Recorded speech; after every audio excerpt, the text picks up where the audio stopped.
Good evening friends, welcome to Raj blog. বড়দের বোন আমার ছোটো অনেকটা ভালোবাসা নিয়ে আজকে ব্লগটা আমি শুরু করছি। আশা করি তোমরা সবাই ভালো আছো আর আমি খুব ভালো আছি। সো দেখো, আজকের ব্লগটা আমি বিকাল থেকে শুরু করছি। বিকালবেলা বসে বসে হচ্ছে কলমি শাক আনছিলাম বাজার থেকে, বসে বসে বাসছি। তো এই যে গুলি দেখেছে, তো গুলি দৌড় মেরে এসে খাইতে যাচ্ছিলো, তো ওকে একটু দিলাম। আর এই যে চিনি, ওকে তো দিতে হয় না, নিজের থেকে নিয়ে নেয়। তার পাশে মিনি ছিল, মিনিও এসে খাচ্ছে। তারপরে দেখো বিকালবেলা পড়ানো হয়ে গিয়ে তারপরে যে কোয়েল বুনুর সাথে ওকে বললাম একটু চল আমি বাবার দোকান যাই, মা আসলে ব্যথা পেয়েছে তো পড়ে গিয়ে, তো ওই জন্য ওষুধও আনতে হতো। আর ওখানেই বাবার দোকান, তো বললাম ওষুধও নিয়ে আসো, বাবার দোকান থেকে ঘুরে আসবো। তো গেলাম, গিয়ে একটু ভাই জুস বানিয়ে দিল, কোয়েল বুনু আর আমি জুস খেয়ে নিলাম। খেটে নিয়ে দেখো এই যে এটা পরের দিন সকালে, আজকে হচ্ছে গুরু পূর্ণিমা, তো ওটার জন্য পূজা দিতে হবে মন্দিরে, প্রতিদিনই দেওয়া হয়। তো এই যে দেখো সকালবেলা সব বাসি কাজটা সেরে স্নান টান করে এসে চুল টুল সব আশ্রয় নিয়ে এই যে বসে বললাম একটু আলতা করতে। মা বললো পূজা দেওয়ার সময় মেয়েদেরকে একটু আলতা করে পুজো দিতে হয়, শূন্য পায়ে পুজো দিতে একটু আলতা করে নি। তো ওই জন্য একটু বসে বসে আলতা করে নিচ্ছি, দেখতে থাকো।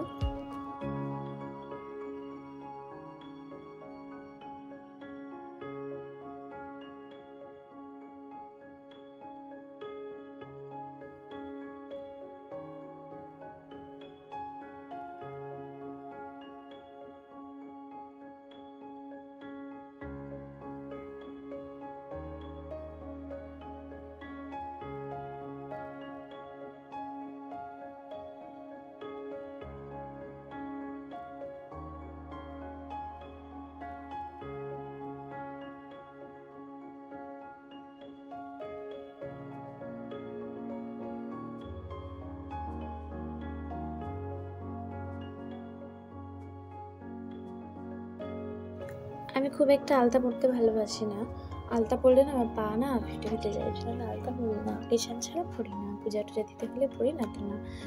তারপরে দেখো মন্দিরে এসে বললাম, মন্দিরে এসে আগে মন্দিরটা ভালো করে মুছে নিলাম, পরিষ্কার করে নিলাম। করে নিয়ে এই যে ঠাকুরের বাসন কটা ছিল ওগুলো মেজে নিচ্ছি। অনেকটা মা মেজে দিয়েছে, সেগুলো বড় বড় আর কি, ওগুলো সব মা মেজে দিয়েছে, আর ছোটোগুলো আমি মেজে নিচ্ছি।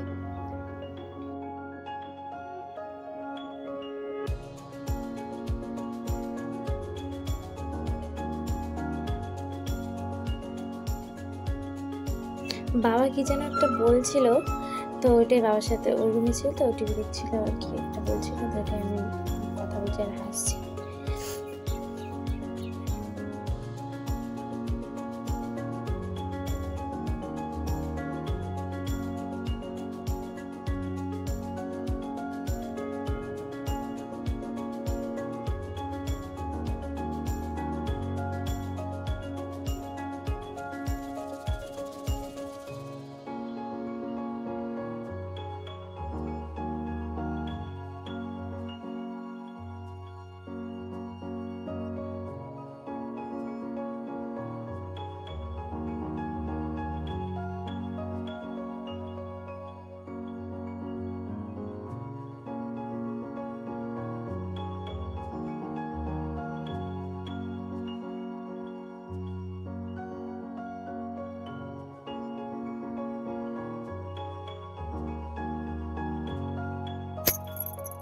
তারপর দেখো বাসন দেওয়া হয়ে গেল, বাসনগুলো ধুয়ে মন্দিরে ভালো করে রেখে দিলাম। রেখে দেওয়ার পর হচ্ছে যে ফুল তুলতে চলে আসলাম, ফুলগুলো তুলে নিচ্ছি। তারপরে আজকাল না অত ফুল ফোটে না, কি জানি কেন কেন অত ফুল ফোটে না, অল্প কটাই ফোটে, তো একদম আমরা তুলে নিচ্ছি।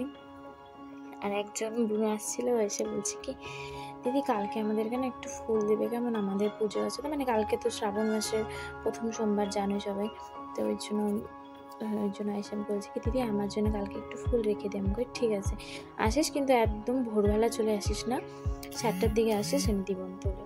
তো বলছি ঠিক আছে। তো দেখে যে ঠাকুরের ফলটা সব ধুয়ে নিয়ে এসে বসে বসে ঠাকুরের ফলটা সব কাটে নিলাম।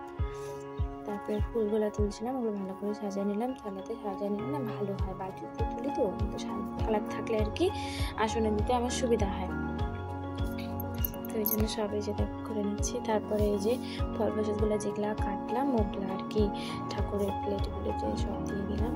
আর প্রদীপটা না জ্বলতে যাচ্ছিল না আজকে, কি জানি কেন, দোষটা হচ্ছে আমার, আমি ভিজে হাতে না সলতাটা ধরে নিয়েছি আর কিছুতেই জ্বলতে যাচ্ছিল না।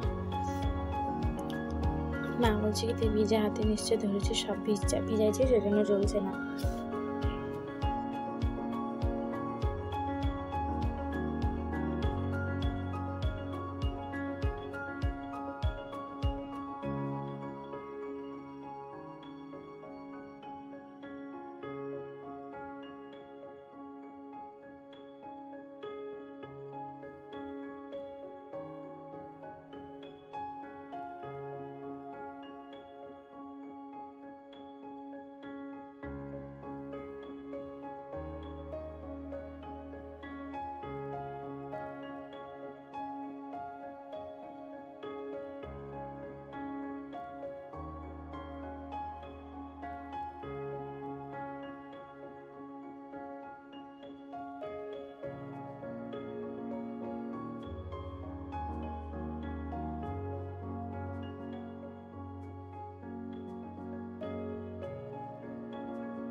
তারপরে দেখো এই যে আমি পুজো দিতে বসলাম, তোমাদেরকে আমি বলছিলাম একদিন আমি পুজো দেওয়ার ব্লগটা শেয়ার করবো, কিন্তু খুবই দুঃখিত ভালো করে আমি শেয়ার করতে পারিনি। তো হচ্ছে যে পুজো দিতে বসে বললাম, আর আজকে আমার পুজো দিতে পাক্কা পুজো দিতে টাইম লাগে না, মানে সব কিছু রেডি করতে পাক্কা 1 থেকে 1.5 ঘন্টা লেগেছে। মামা বলছে তুই এত পরিমাণে লেজি, তুই যে কোনো কাজে ঢুকিস ওই কাজে এত লেজি, মানে লেট করিস বলছে আর কি।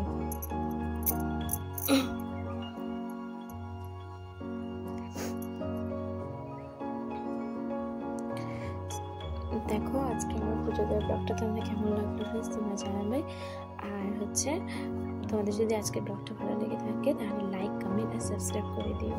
টাটা বাই বাই, আর সবাই ভালো থেকো আর সুস্থ থেকো, আর সবাইকে গুরু পূর্ণিমার অনেক অনেক শুভেচ্ছা।